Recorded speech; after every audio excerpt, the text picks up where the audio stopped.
Is there any news from you, Richard? Because I've got a bit of news, as you do. No, nothing really. Nothing. Well, actually, you did get your name on Wales Online. Oh, fucking Yeah. hell. Look, I did not rob that bank, Richard, right? It was not me. It was somebody with, what do you mean I got my name on? What for? Well, they found some bones.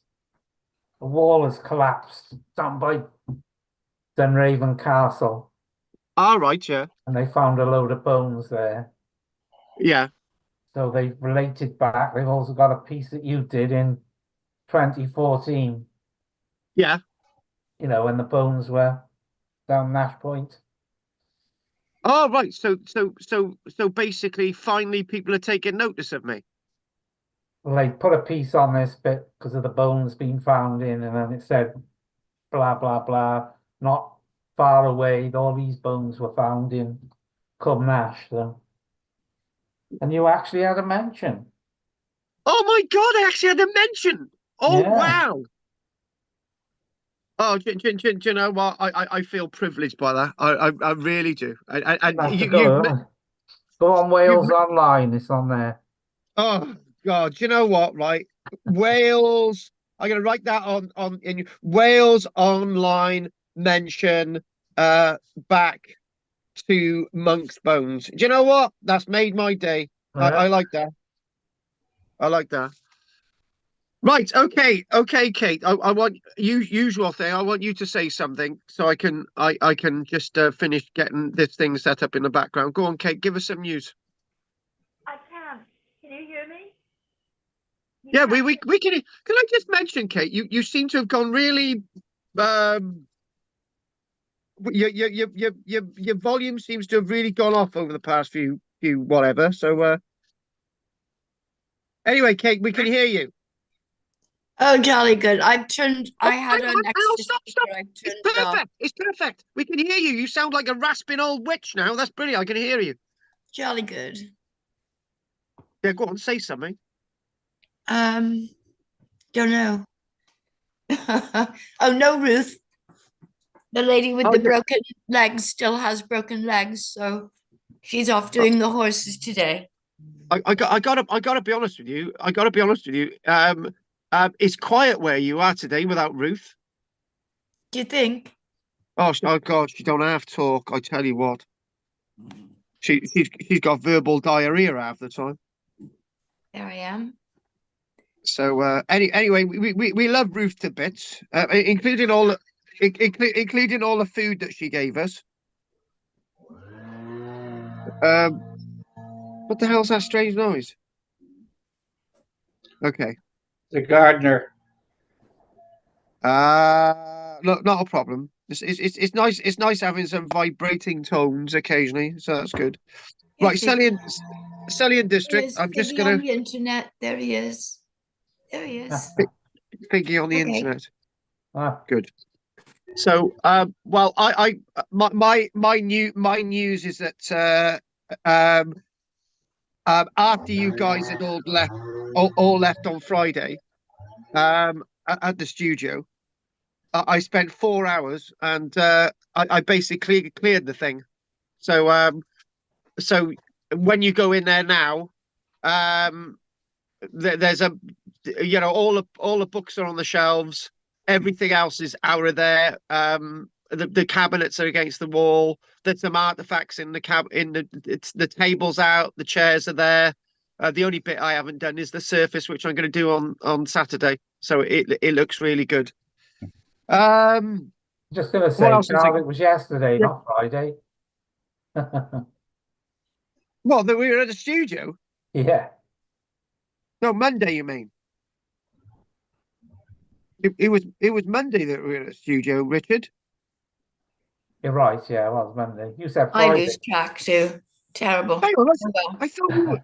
Yeah, Oh it was well. I Monday. thought we were there on Friday.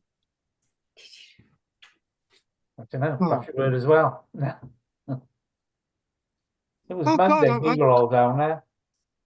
right, yeah. Well, well, as I said, well, as I was, I just thought, right, I've got to get this. because we got these we've got these 2 auditions on Saturday for the person who's going to be working on the live shows with me. And Kate, if you wanted to come in along on Saturday, you need to be there at 3 o'clock. Okay, would you like me to be?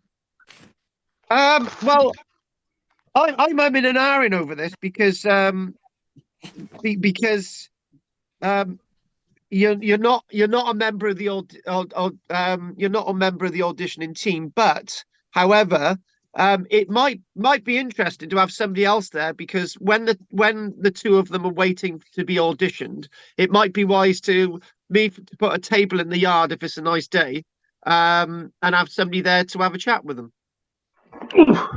All right, give them a cup of tea. Oh yeah, maybe give them a cup of tea, and I could get my yeah, that would be fine. Are you Just to asking look. them to come are you asking them both to come at the same time?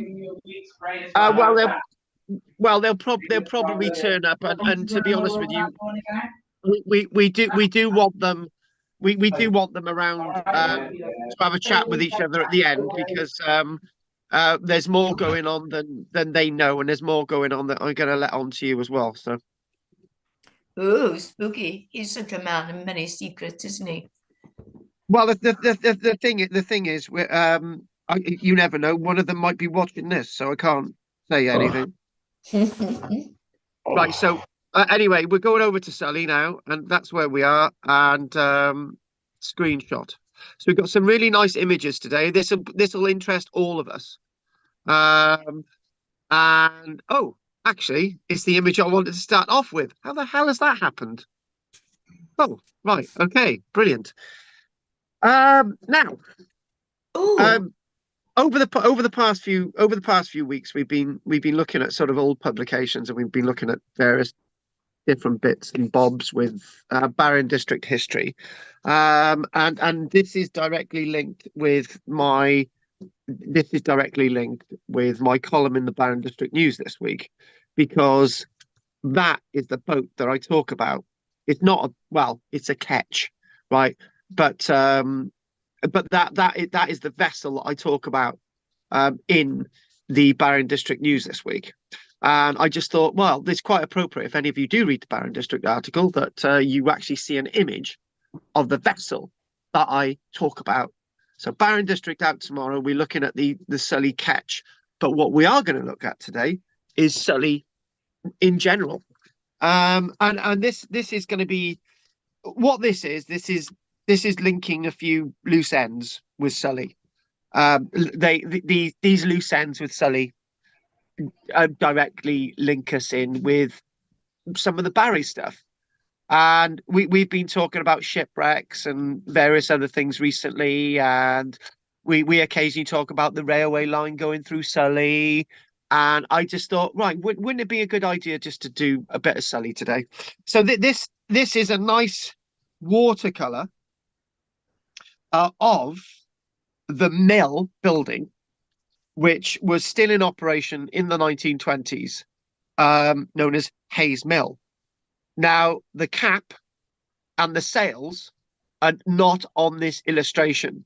So this must mean that this watercolor is probably roughly from the 1950s, I would presume, because the cap is gone and the sails are gone.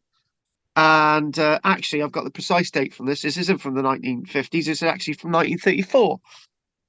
So in other words, when it was still in operation, it only took probably took about a decade for the sails and the cap to be gone, and this went into a derelict situation. So it was still operational in the 1920s, but obviously by 1934 it isn't operational. I'm glad I got corrected that, because I thought this was 1950s, but it wasn't. Turn into the note there.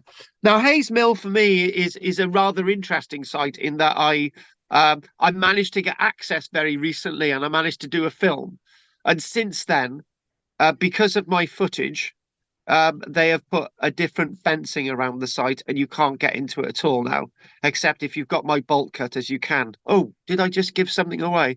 But the fact of the matter is, The tower, if you look at Hayes Mill, is very similar to what the Hat Tower looks like today, but the roof on the right hand side is completely gone. But it's still standing more or less to that height. So it goes to show that in the space since 1934, in the space of 70, 80 odd years, that that that it can look a completely different. It can look completely different. The roof has gone completely. It's gone. That's it.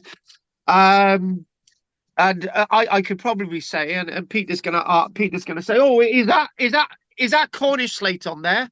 Well, Peter, what is the color of Cornish slate? Exactly that color. So we can presume it's Cornish slate. Yeah, grey rather than black, green, or purple, or the Welsh slates, or the very light sort of horribly stuff. But we did actually mention that some of the Cornish stuff is browny color as well. But I don't think I've ever seen Cornish brown slate, but we did show an illustration the other week.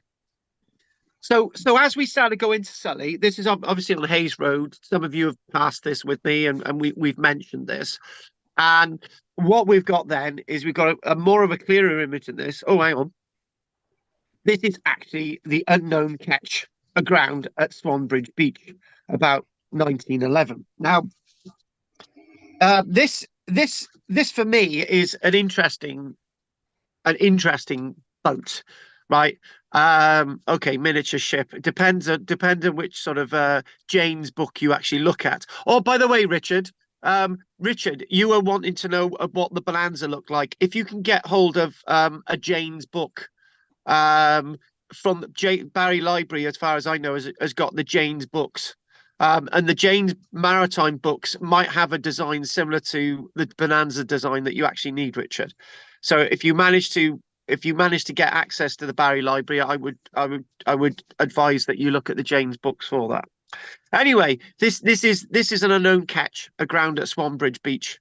And when I was a child, as I mentioned in the Barron District News, I used to think that it doesn't look like this at all now. It's just this weird little keel with some skeletal ribs. The bow is still sort of strident in a way, and I think probably all the way to the aft is really decayed. But you can see the skeletal remains of the vessel today. And I used to think that was a Viking ship. In fact, everyone used to think that was a Viking ship. But unfortunately, it was there in 1911, and it was just basically abandoned. It was a bit like you could put this akin to what was happening at the old harbour in the. Oh God, let me get my dates right. You went in the old harbour from the late 1980s onwards. People used to leave boats there, and that was it. And there was actually a case, wasn't there, Rich? Can you remember that family that used to live over the docks and in a boat? And they weren't able to live over the docks in a boat anymore, and they had to have their boat. I think it was brought into the old harbour, then it was left to rot. Anyway, boats just being abandoned, right? And this was an example on Swanbridge Beach. I've not referred to it as Swanbridge Beach in my article. I've actually referred to it as Swanbridge Bay, because the beach itself is actually this is on Sully Island. This is not on the beach. You can clearly see it's the island because you can see those have been on the island with me. That's clearly Sully Island. End of, right. So that itself is on the north side of Sully Island. And as I researched this, the original length of this, a standardized catch, is between just over 40 and 45 feet. Above 45 feet is a different class, and below under 40 feet, it's not really classed as a catch, although it could be. Right. So these are the types of vessels that would have been used in the Dunkirk rescues, because these were also classed as fishing. Oh, I can't use the word smack, can I? Because that's a totally different word. But these could be used for light fishing. But obviously, this is a luxury vessel that was abandoned. So a bit more about the good old Sully. Now, A catch, Carl. A go on, catch please. has the steering gear as the mizzen mast forward Yep. of the steering wheel. Yeah, he's completely correct. And yeah, 100%. After And that, it's a yawl. yeah, the mizzen mast is actually taller than the aft mast. So Peter's completely correct there. Oh, I'm glad we had that little bit of detail because I forgot that from my piece. So, okay, so the next thing we're going to go on to is this. Okay, yeah, Pete, you just said something. The phone distracted me. What was the other vessel that you mentioned? Did you mention a smack? Or was that me, Pete? Thing. Smack's Pete? only got one mast. Right. Okay. Fair enough. Right. Okay. That's what I wanted confirmation of. Now, there's two points with this. Now, this is 1828. This is when the Reverend Conabeer had altered the church, and the church is made a little bit smaller because the south wall itself of the nave had been demolished and rebuilt and changes, right? But however, we're not really interested in that. The two things that I find of interest here are that there's no yew tree where the man is standing. And secondly, that you've got the wall of the castle behind. And the other thing that's missing is there's no graves. Now, I think this is really odd. You can just on my illustration, over on the right there's two little graves poking through, but from this illustration, the less fuller one from 1828, there are no graves in front. Now, I know that running on the left-hand side, over on the northern side of the church, there ain't any graves to see now. But where the guy is standing, there are graves in that area, and the dog. And I'm just I'm thinking, is this a complete accurate portrayal? And there's no yew tree where that man is standing. There's no yew tree. Does that mean that the yew tree in the graveyard at Sully isn't as old as I think? And is this accurate? Now, if this is accurate, going back with this being accurate from 1828, that means that substantially at the back of the pub there, that tower is much more clearer as part of the castle than hitherto I had believed. Right, but the proportion isn't right here. Those that have been the proportion of the tower sort of is okay, but the rest of it isn't. Right, so I'm in an iron over this. But that wall, which is in front of the tower there, not the church tower, but that tower, the castle tower there, that wall does exist today, except other than the length of wall. The height of the wall no longer exists today, but it looks like it's quite in a good state. Now, what we're looking at here is what we've just been seeing, right? So let me get my this right. So what we've got to do, we've got to turn this around, right? Because it's the wrong way round. So I should have known that when I was doing it, because the church, you get this. It says to Cardiff, but it's not talking about the South Road. It's talking about the Cog Road, right? So if we move around, and that now says, and that's where the church is, right? It says. It says church, right? So this is the right thing. So what we're talking about is that's it. Oh, hang on, that's it the right way round, and it's basically a plan of what Sally Castle area used to look like in 1835. Now, all of that has since been demolished, except for bits of the wall. So I could say that if we sort of scribble on here a little bit, that stretch of wall still exists. but that doesn't, that doesn't, that doesn't. Okay, all of that's gone. And basically all the stuff crossed out was demolished in the 1960s, which is a bit of a shame. Now, on the right-hand side, on the eastern side, is where that's referred to as Rookery Wood and Rookery Close, I think it is. And there's an island there you can actually turn around. Now, I've got the Sully archaeological excavation report, several of them in the studio, which I now know where they are. So you can just go in there and say, where's these books? I want a quick look at it, and it's there. Right. So talking about changes and moving on to another illustration, right? That is a nice little sketch. And if you compare that with the 1828 sketch there, in this one, the tower's more bulbous and the nave is wider, right? And there's more gravestones.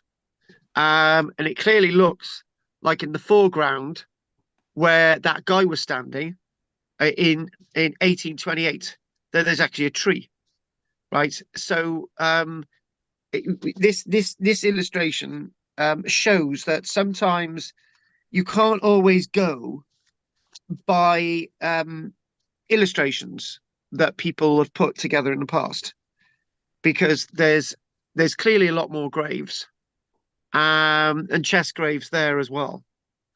And this here is where you'd park the car. Now the road south, it has been altered and changed, but the road north, the one that we've actually just seen on the plan, was the old road that used to lead you to Cardiff.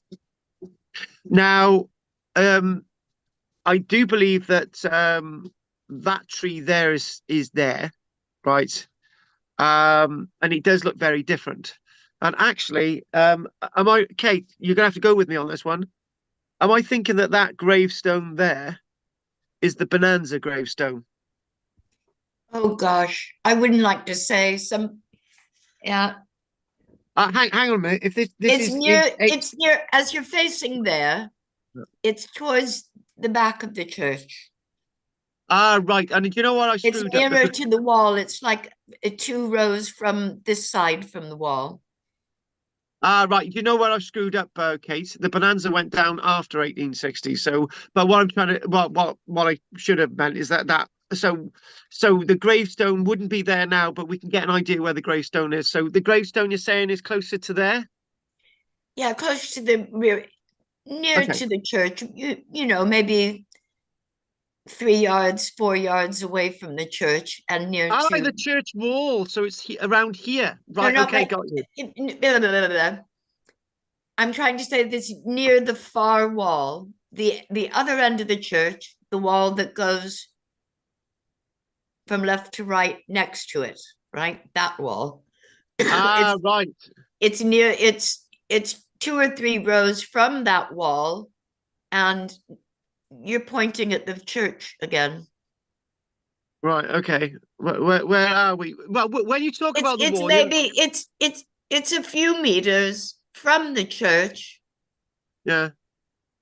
out to the right, but near-ish to that back wall. So right. you Okay. don't have to go looking all over the graveyard. It's sort of roughly in that quarter there. Okay, got you. So in other words, let me get this right. It's sort of there. Yeah. Ish. Yeah. Oh, In fact, maybe even it's slightly to the left from there to the left. right. Okay.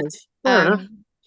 There's another stone that I think has an anchor on it, but that's not the one. It doesn't have an anchor on it. Yeah, I know the one. I know the one. We've done a rubbing on that. Yeah, we've done a rubbing on that one. The one you're talking about has got a story about the sea, and is that the one that's right that's flat against And the that somebody gave his life to save the others or something. Yeah, that's right. That's right. That's I remember that was quite a sad story. I've got to be honest with you. I Yeah. read that one. It really, really is. Who'd have thought a graveyard was a sad place, eh? Do you know what? I used to go there and collect graveyard dirt for certain things that I'm not going to go into. Oh, for But heaven's sake. sure. I used to take sugar and salt when I used to go into graveyards. I used to talk to the graves.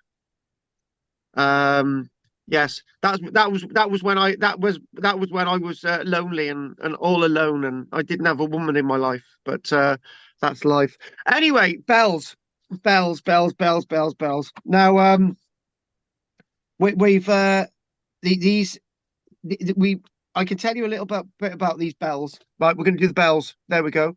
As you can see, there are 5 bells. And am I right in saying that's a full peal? But I haven't got that written down here. So the bells at the church date back to 1558. Some restoration must have taken place to the tower at the beginning of the 1700s, because there's date on it saying 1701, and that's actually inscribed in the church tower. I think that's above the doorway into the church from the south side. In 1880, the bells were renovated, and Mrs. Woods worked very hard to raise the necessary money to enable 3 of the bells to be recast. And at the same time, a chiming apparatus was installed. And the bells have the following inscriptions. And the inscriptions go as follows. Verite ex Timius Domine, and that was from Bristol by Llewellyn and James. And the other bell is Gloria in extisis Dio, and that's made in Bristol as well. These are all Bristol bells. The other one is Te Deum Laudimus, and that's also Llewellyn and James Bristol. And the other bell, not exactly sure. The other bell, now those bells date from 1880, right? Those are the bells that we're talking about. Mrs. Woods had recast. So in other words, you chuck the bell in, it's melted down, and it's recast into a new bell, right? From the original materials from an older bell, right? So the other bell is the Peace and Good Neighbor bell. We don't know who made that. That was in 1758. And another bell from 1758. And all the bells are apparently inscribed, "Come, let us sing unto the Lord," and Lloyd George. So that's how they're all come, let us sing unto the Lord. Right, those are the bells. Right, so actually one of the really interesting things when I go to Sully Church is hearing the bells. I love the bell ringers. They're the good old campanologists from doing the bells. Now, this is a nice little illustration. This is the interior view of the church about 1912. Now, if this could be, oh, hang on a minute. Hang on a minute. Hang on. Have I got the right illustration? Oh, I got the wrong one a minute. Yeah, this is the one from 1912. I've missed out an illustration actually. The other one from 1891 is a lot more clearer. But however, if you squint your eyes and you added a bit of colour to this, not much has changed inside. You know, if you coloured this up, and if you look at that illustration, this illustration is from 1891. It's a lot more clearer image. And again, if you coloured this up, not much has really changed inside the church, but it's still used church and it's still loved church. And it has that sort of churchiness about it. One of the things on the right hand side of here, there would have been an original porch leading into it. Now that was changed by the Reverend Conybeare in the 1820s when the Reverend Conybeare took over. And Reverend Conybeare had a massive link with the church, and his daughter Harriet Conybeare, if I do remember from memory, was buried in a church graveyard in 1822, not long after his incumbency there, and she was 18 months. I used to visit that grave for certain personal reasons. When I lost my daughter, she was about the same age. So, but that is something else. This is rather interesting.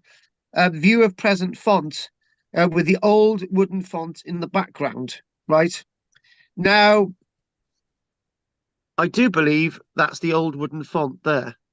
Now, this is a stone font. Now, this is not the typical fonts that you actually see across the Vale of Glamorgan.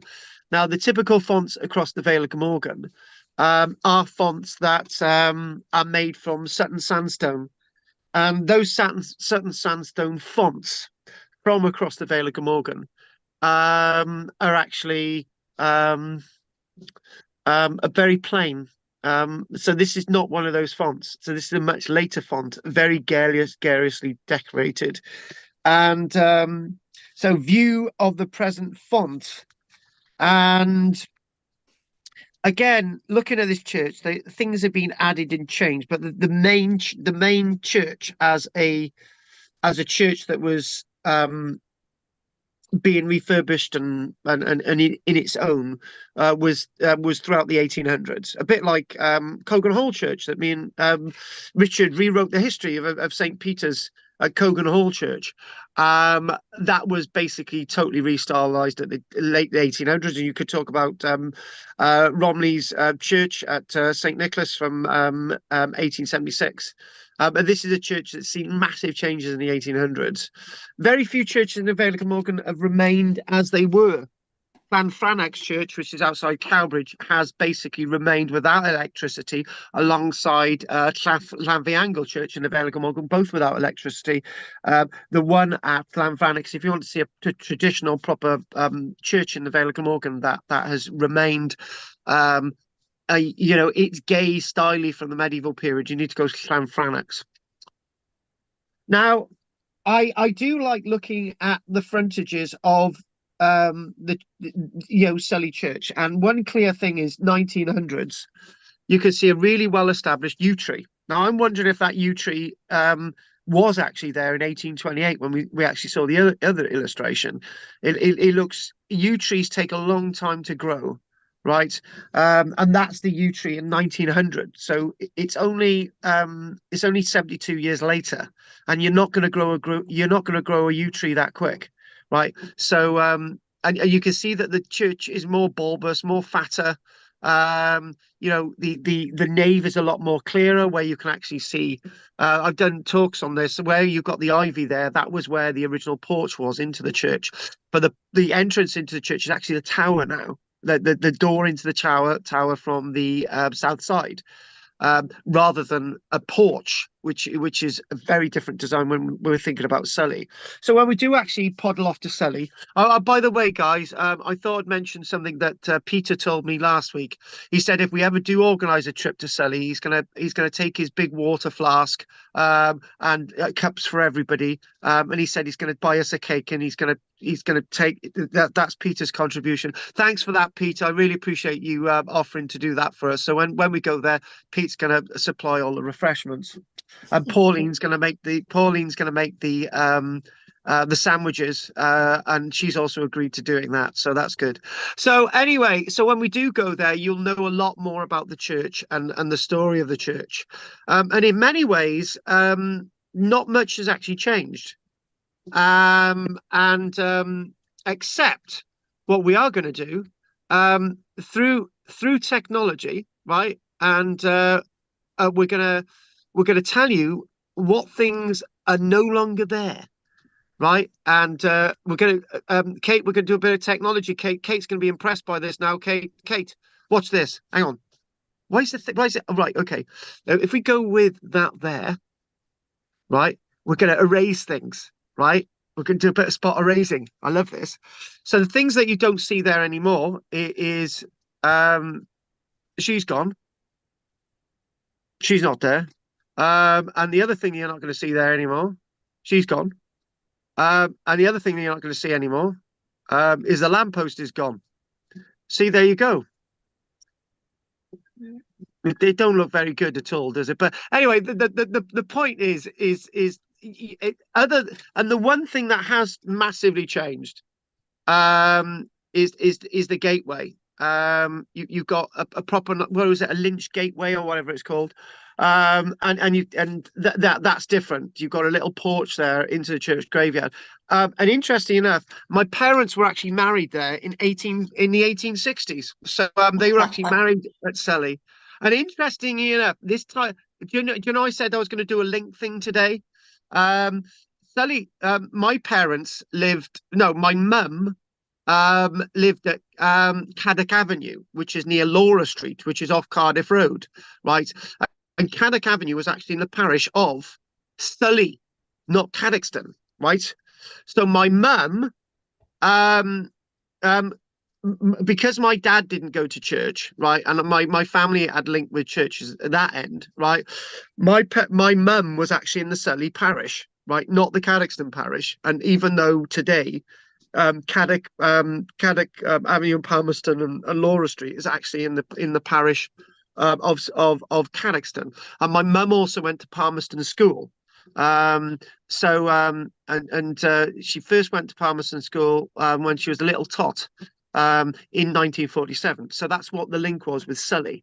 And then Richard knows what I'm going to say. And then Sully, part of the parish of Sully, was half of Barry Island, right? As we saw in the census in 1841. So I just wanted to put that in there. That's another link, folks. Okay, so what we're going to do, we're going to revert back. Let's put those girls back in the photograph, and there you go. Right, save. Okay. Next. There it is. There's what I was saying. And in many ways, in lots of ways, that's what the church yard looks like today. It is actually right. I was right. It's called a lynch gate. Right, and you can clearly see at that stage that the yew tree has been lovingly fenced, lovingly sort of. There's a little fence around the yew tree by the looks of it, and rather than a grave, I think that's a fence around the yew tree. So the lynch gate itself, that's it in 1920. So there's not much difference between 1920 and 2024. It more or less looks like that today. So not much has changed in 100 years. So when we go there, you know that will be the case. So, I think we've got another one. Oh, right, yes. Sandra's on this. I thought I'd show you this because Sandra's in this photograph from the 1930s. This is a social gathering at the old rectory. And the typical sort of people from the church. You can see Sandra there. She's over on the left. That girl on the left there, and she sat there looking nicely out at us. And from the 1930s. So that's a social gathering, and that's associated with the old rectory. Now, the church isn't as popular as it was back then, but it is today. And Sandra's just said, "You cheeky little bugger," she said. She wasn't that old, by the way.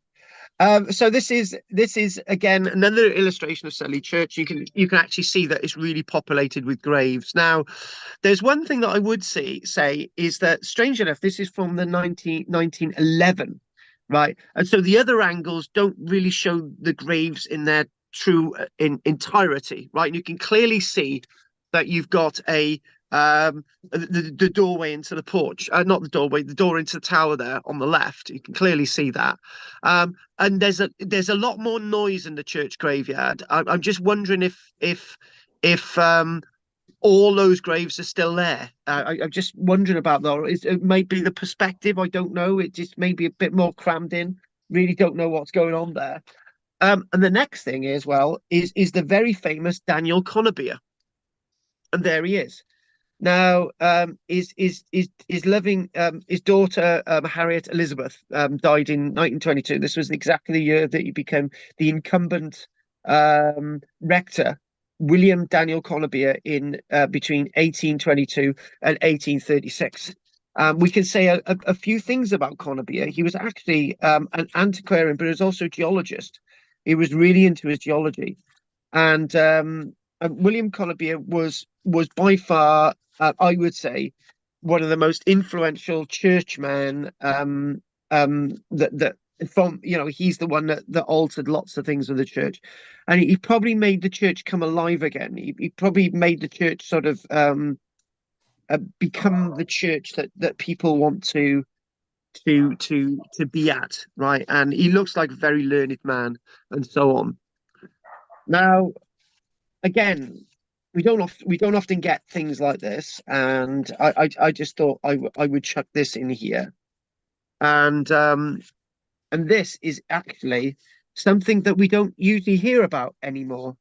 This is the return of the 1670 half tax returns, right? And this tax was levied from 1662 by King Charles II and his Parliament until 1689, when the Stuarts were finally removed from the throne. And the returns provide a record of the size of houses at that time. Those in receipt of poor relief or residing in houses worth than £1 per annum and not paying parish rates were exempt. That would be me and you, Kate, but not Pete. Others paid 2 shillings per hearth, and the tax was collected twice a year at Michaelmas and Lady Day. Right now, a tax collected twice a year, that's 4 shillings a year. Now, interestingly enough, when it talks about the size of the house at the time, the bigger the house, the more hearth tax you paid, right? So you can get an idea that the most sizable house there is going to be that one there. And you can see that they're paying 6 lots of dues. They had 6 hearths, so that's the quick mathematics. That's 12 shillings that they're paying per year, which, if I'm right, that's going to be £1, isn't it? Or have I got this wrong? But that would have been the most sizable house, and obviously this is for the Sully parish. And actually, Richard, if we had the name of the farmhouse on Barry Island, the name of the person in the farmhouse on Barry Island, we would be able to work out how big their house was by their tax. And this is in 1670. And there's also rather famous names on there, like the Ystradgynlais. There's an Edward Stradlin that was paying that would have been 4 shillings a year. Right, moving on. You know I love maps, and this is a really nice map. This is a section of tithe map from 1840, and I think this is really, really interesting from a few angles. Okay, now this bit that says 9 acres, 4 acres, this is all glebe land, and there's the rectory. Now the rectory, when Peter was back in the day working in the area, that was the borstal, wasn't it? The rectory was a borstal, and now the rectory is actually a place for children with advanced learning problems, and adults with advanced learning problems. So that there, Peter's been with me along this trackway here. And you can clearly see there that boundary is a straight boundary. And where is it going? And that's going down to where there would have been harbourage, which would have been for South Lee. Now, what you can see there as well is Dixfold. So obviously these are some of these are named actually after people. And what is really descriptive from the area is this name here, Old Castle Park, ruins of Sully Castle. Again, that's really, really descriptive. And what we've got, if we move further up the map as well, we've got Middleton Park. Now, Middleton is actually a scheduled protected ancient monument, and Middleton is actually where there was a manor house. Right now, also, that lime kiln, which is in Ashby Way, I think it's called Ashby or something. There's a little lane that goes down here, and you've got the lime kiln, right? And along further on there, they've in the early 2000s they found 2 Roman coin hoards, right? And quite sizable Roman coin hoards, thousands of coins, but really low valued coins. The farmer doesn't like anyone going on his land anyway. But what we've got there is as we look, this plan is actually from 1840, before the coming of the railway, right? And somewhere there it is. You've got Wellfield, where there's a well in the field. Now me and Barbara have gone in there with our sandwiches trying to find the well field, and we've never ever found it. We've had several attempts to try and find the well. We've never found it. It might actually be gone, because what happens is when I screwed the map around earlier on, and that's the old road to Cardiff there, that top road there. This road is like a tiddly little south road that goes through the village, a windy road, which they've obviously altered over the years. But what you can clearly see is that, well, when I say clearly see, it's not, it's obvious, ruins of the castle, and ruins of Sully Castle. Now, castle, manor house, and you can clearly see that there's a lot more going on there in 1840, a hell of a lot more going on there.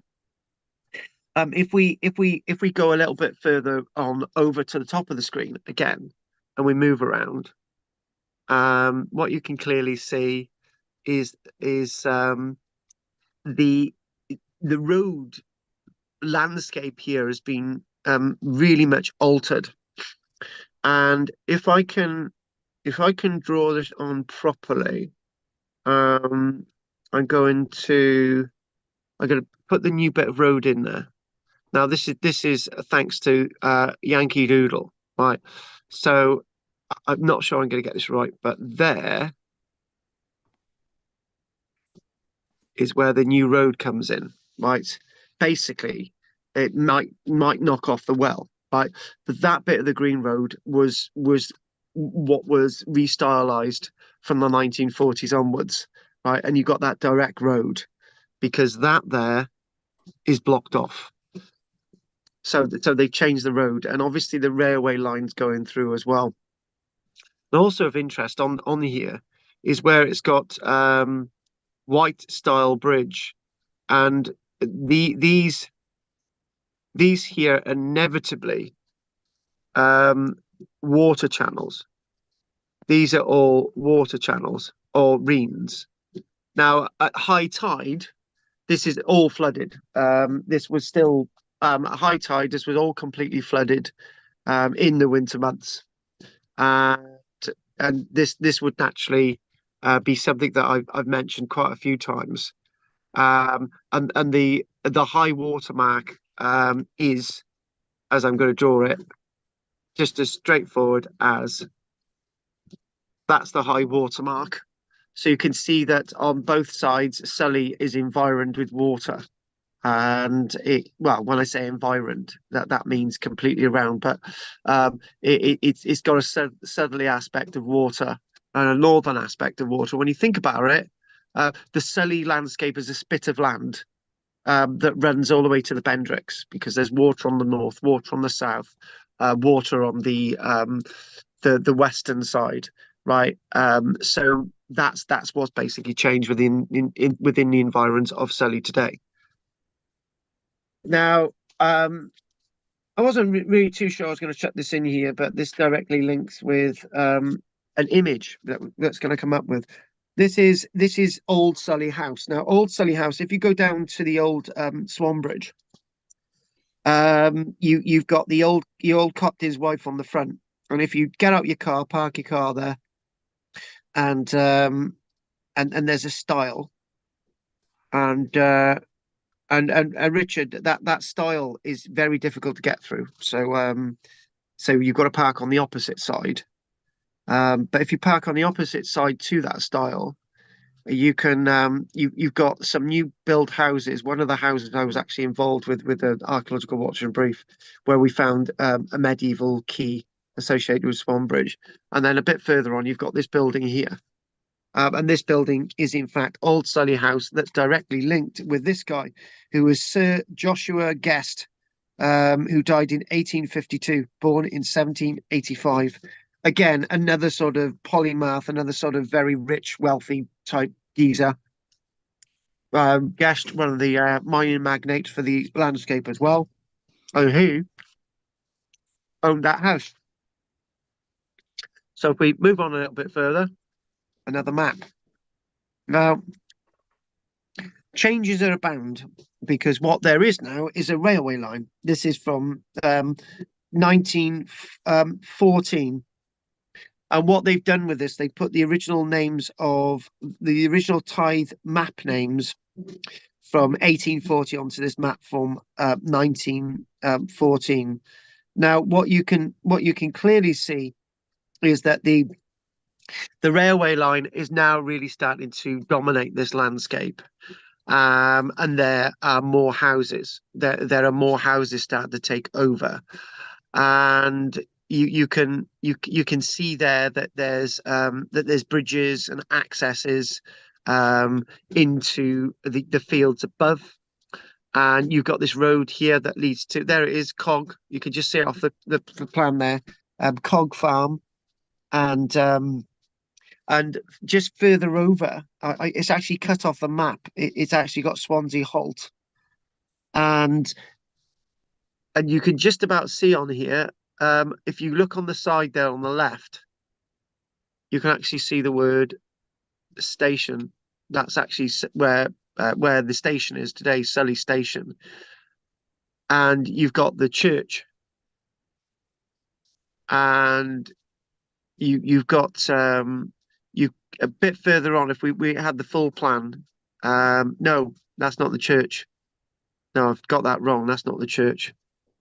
That's the church there. That's the rectory building, which is now the old school. So the church is on the left. It's slightly cut off there. I don't know why that is. Where there's a black splodge over it. It's the blue one on the left rather than the blue one on the right. That's the church. So then I'm a bit wary of time now, so I'm going to speed up a bit. I've put something in for Peter actually, but what we've got is this is Swanbridge, and if you go to Swanbridge today, you'll be saying it looks nothing like this today. All of that has been wrecked, and all of that has been removed by the sea, and it's been pounded and so on. You don't see that anymore. And next week I could show you more images of the lime kiln and all these other things. But what I want to do is actually show you some boats, some good old ships. Right, so this is a view of the slipway at Swanbridge, and this is all, as I said, not what you're seeing today. And all that up there, all that has been pounded away by the sea. That's all gone. That's been ripped away. The quays. It's quite powerful tides there with rocks and pebbles, and lots of these mooring posts are no longer there, and so on. Bits of it, but not much at all. Now, I thought I'd chuck these in. We've got just a few illustrations now. This is I mentioned again about you guys. You're gonna have to get the Baron District news this week, just to try and connect the names in with the photographs. And by the way, the Baron District have phoned me if I can get everybody online, you three guys, to actually buy the Baron District this week, they'll have doubled sales figures for the Baron District. It's probably true, actually. I wouldn't laugh about it. You know, when I'm writing this out, I make a point of it. I buy it when I see it. I do. Good. The sales have gone down again because they used to sell them out of WH Smith's as well. But it's just like, well, I get so embarrassed when I'm writing this article and I'm saying to people I'm a columnist in the Baron District News, because I know there's like only 5 people reading it, right? Yeah. Anyway, this is a view of the French steamer Cambo of Bayonnet. And this actually went down between Sully and Barry, and the vessel sank after striking the eastern breakwater in heavy fog on the 28th of August 1912. And I'm thinking that must be referring to the eastern breakwater of Barry Port. And then it went on a little bit further, and then it went down off a bit further north of Bendricks Rocks. I'm not exactly sure where this went down at all. But obviously this isn't there today. They must have raised it. And this went down on the 28th of August 1912.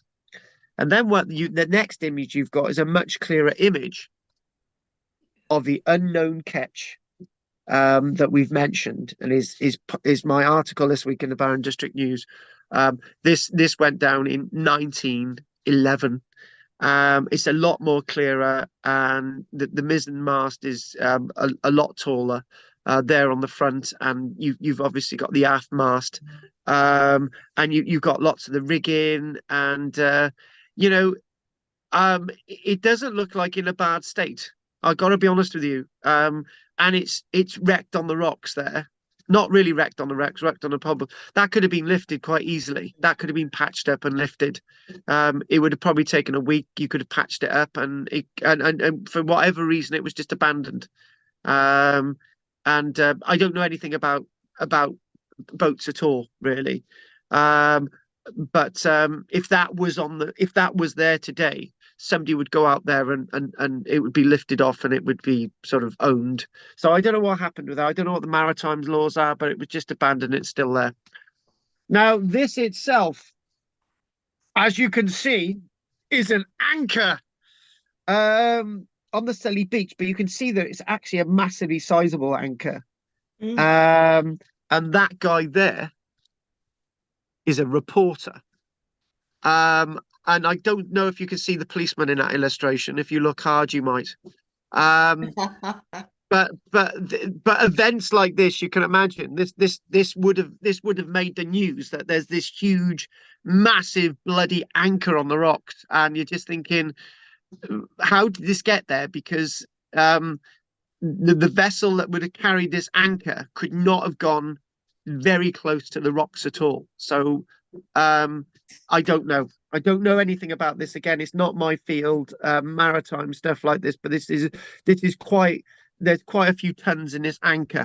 This would have belonged to quite a sizable vessel.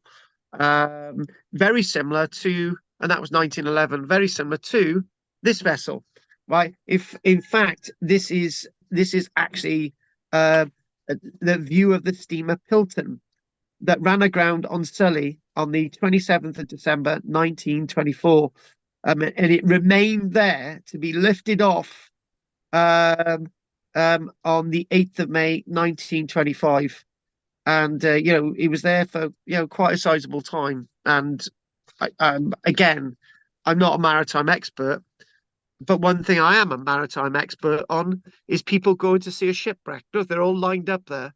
They're all going, "Oh my God! Hey, there's that guy over there going, well, can anyone see the ship? I can't see it. I can't see it. You're all in the way. Where's the ship? It's over there. It's over there. There it is. Oh, bloody should have brought my glasses. It's a blob." So there they've even brought flags to wave. Way, hi, it's a ship. It's over there. I don't know if it'd be we don't get these types of things on the South Wales coast anymore. I don't know why. But look at that. They're all down at the bottom. They're all probably going, "Oh, my God, look at this. Oh, my God, touch it. Go and touch it. It's a ship." Oh, no, never. Oh, really? Oh, wow. It's a ship. Anyway, so that was there until the 8th of May, 1925. And obviously, they didn't tell anybody in Barry, because if they had, people in Barry would have stolen it. Right, because nobody in Barry knew it was there, because it was still there on the 8th of May 1925 when it was lifted off. Now, I don't know if you know what this is, guys, but this is a derelict submarine. This is the L-52, stranded on Sully Beach, September 1935. Now, my reckonings is it would have been dragged away, probably sank in deep water, or it would have been made buoyant and dragged into Cardiff to be scrapped. I don't know what the hell they did with it. To be honest with you, if you dragged it into deep water in the estuary, it would have been a hazard. So yeah, it would have been patched up and taken into Cardiff to be scrapped. That's all I can say. This is actually a submarine, the L-52, 1935, September 1935. So I can only presume it's a British submarine rather than a German submarine, because I don't think they had any submarine fleet in 1935, but they did not so long after. So the next one, and actually I do believe that this is, hang on, yeah, that's our last illustration, and that's actually quite nice, because I've done a whole hour, and I got to be honest with you, thank you, Pete, for offering to get one of these big flasks with a cake and everything for when we visit Sully. Thanks for offering to do that, Pete. And I'm really looking forward to Pauline sandwiches. So the Portuguese steamer Luso grounded on Sully Beach in December 1954. And you can see, as steamers go, that's quite a nice ship. It really looks actually. It really looks really sexy, and that was grounded, and they obviously managed to lift that. And if you notice, that's December 1954 as well. So whereas the Cambo of Bayonne went down in August 1912, but the Pilton went down in December 1924, and this is the Luso in 1954. So yeah, that's it, folks. So what we're going to do, we're going to call that a day now. I've got to take my my funny tablets, my lion's mane tablets.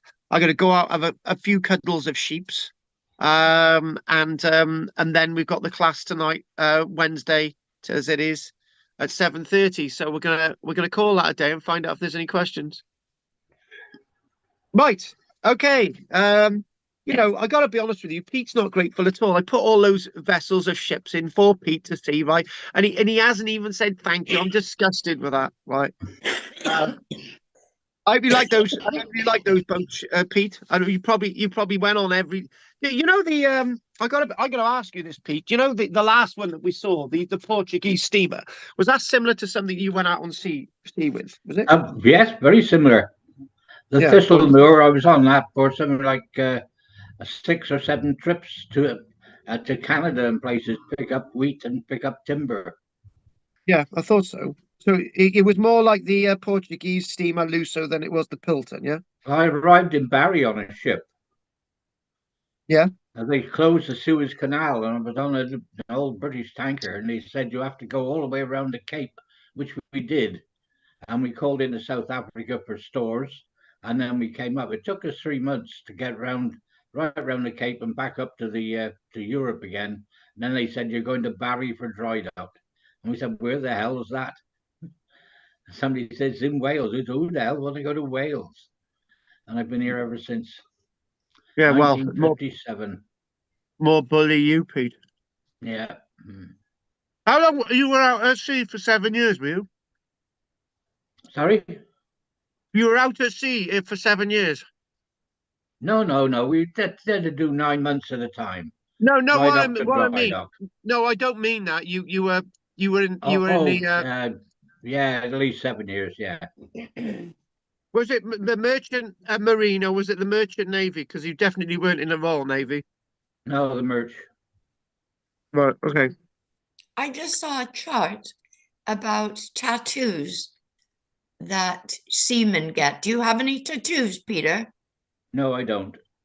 Ah, I wondered if you'd heard of this before, though. I'd never heard of this before, that during World War II, some sailors had a cockerel tattooed on one foot.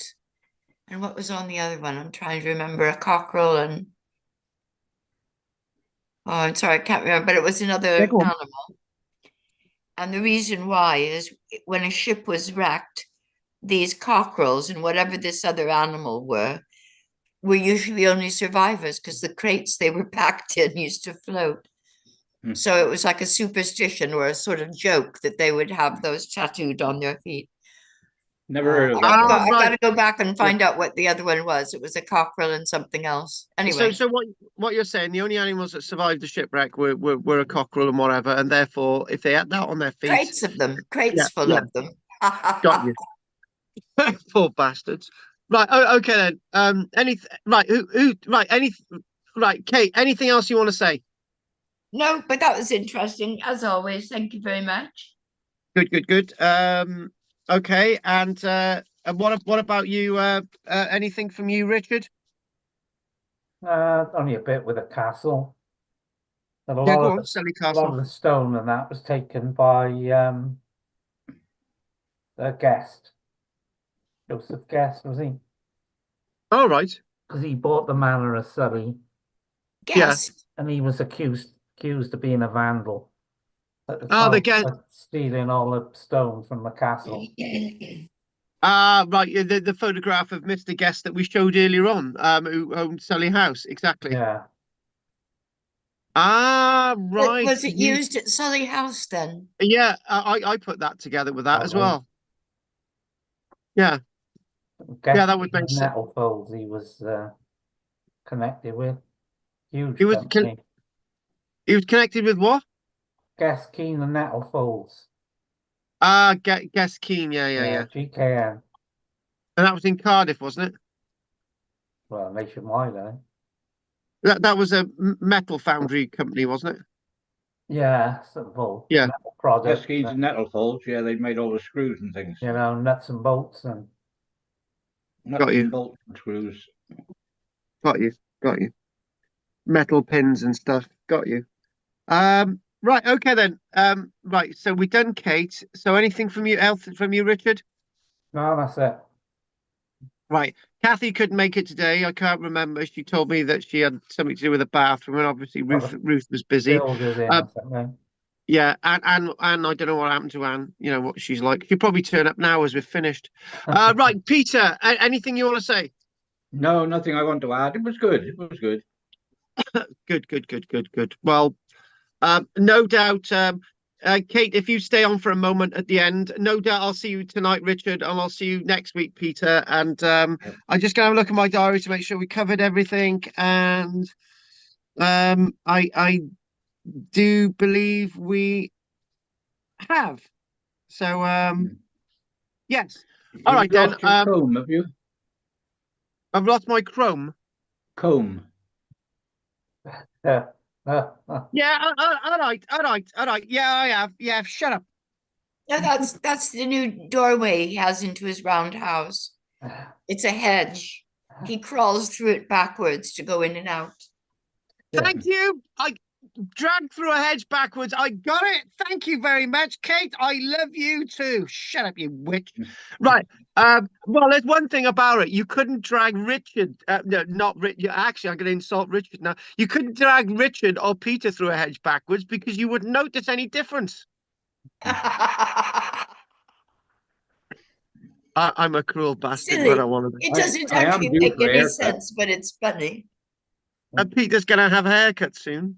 Yeah, I'm due for a haircut, yes. And Richard's got to go to good old Stevens to have his done. Flipping out, he's been there for 50 years. Christ. Stevens on Park Crescent. He did my granddad's hair. He did my dad's hair. He done my hair. And he's done my bloody children's hair.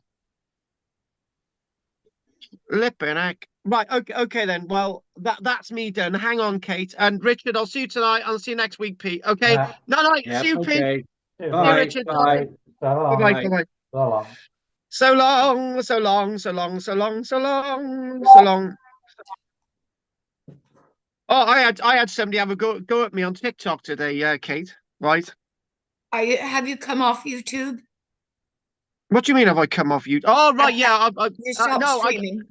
No. I gotta keep talking a minute. Then we'll come off YouTube. Right? I'm gonna chuck this on you, right? Because I didn't know, right? I didn't know that, and apparently I'm an influencer now on TikTok, right? And I get people who follow me on TikTok, just to listen to my views about the environment. Well, I didn't bloody know this, right? And there's somebody said he's had a go at me today. They said, oh, I watch your stuff to listen to you talking about the environment, right? And you're now talking about the AA, right? And I'm thinking, oh, great. I was just thinking, yeah, but I didn't know I was an influencer, you know. Anyway, so I've got I've got people who follow me for my views about the environment and stuff. So I gotta keep on with that one. Oh, jolly good. Well, it's helpful because you're hands-on, really, darling, aren't you? It's got to be hands-on. It's got to be hands-on. Yeah, Exactly. it's got to definitely. The way you are. And you Yeah, kept your journal so you know how many days it's been raining. Oh my God, yes. It's cloudy here now in Barry, but it started off sunny. Like 5, 6 this morning, it was sunny up until maybe an hour ago. Yeah, No, I've got written rain, cold, overcast today, so I've written that in. And somebody said to me the other day, we've only had 14 days of 14 days clear since September, and I could probably say that they're not too far off. Um, somebody somebody said right, the serious take, because AA Recovery Part 1. They said if you want to be regarded as a serious climate commentator, you really need to stop diluting your valid commentary, which I think is a good comment, with these vapid posts on trivia, right? And I said I didn't realize I actually had a following. Is that what you want from me on climate history, etc, right? And the person says, one of two, very few scientists are brave enough to digress from the consensus. Your input focusing on how this 12,000-year-old interglacial has oscillated from cold to hot to now warm would be invaluable. Two, I'd believe the hype, as the Dublin winters of my 1960s early childhood were brutal. Once I started researching it, 2006, I eventually worked out that the eco hype is largely computer model junk. But yeah, I think that's pretty correct, isn't it? absolutely. It's the Yeah. sun, my darlings. It's the activity of the sun and the rest of the universe that we're attached to electromagnetically. Yeah. It's all connected. Yeah. And CO2 just makes everything lovely and green. Carbon is the building block of life. It is, isn't it? Yeah, exactly. Right, okay. Yes. So I'll get us off. I'll get this off this thing. So anyone, don't forget to like and subscribe. Please don't send me a used underwear, particularly if you're a man. And any free gifts of chocolates and statues of Lloyd George is very much appreciated. And I will end this live stream now. And don't forget, I'm on later on. And somebody commented online. They said, "Did it break down on the way to the hairdressers?"